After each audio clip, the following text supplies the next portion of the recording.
শবে কদরের কোনো আমল আছে কিনা?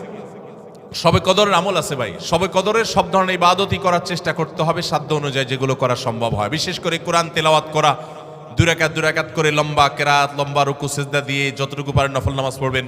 বিশেষ পদ্ধতির নামাজ, শবে কদরের নামাজ এত রাকাত, অমুক সূরা এতবার, প্রথম রাকাতে দ্বিতীয় রাকাতে এতবার, এগুলো মন গড়া, এগুলোর কোনো ভিত্তি কোরআন হাদিসে নাই। তবে দুই রাকাত করে যত লম্বা রুকু দিয়ে সিজদা দিয়ে অনেক সময় নিয়ে দুই রাকাত নামাজ 5-7-10 মিনিট ধরে যত বেশি সময় ধরে পারেন লম্বা কেরাত রুকুতে নামাজ পড়বেন। এক, তেলাওয়াত বেশি বেশি করবেন, যত সুন্দর করে সম্ভব তেলাওয়াত শুনবেন, শোনাশুনি করবেন, কোরআনকে সময় দিবেন, কোরআন স্টাডি করবেন এই রাতে।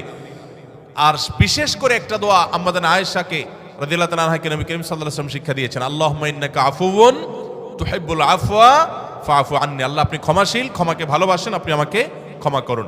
আর আল্লাহর কাছে দোয়া, ইস্তেগফার, রোনাজারি, চোখের পানি ফেলা, গুনাহ মাফ চাওয়া, এগুলো করতে থাকবেন। দান সাদেকা করার সুযোগ থাকলে সেটাও করবেন। অর্থাৎ যে কোনো সাধারণ আমলই করবেন। হাদিসে বিশেষ করে এই দোয়াটার কথা বলা আছে, এটা আমরা লাইলাতুল কদরে পড়ব।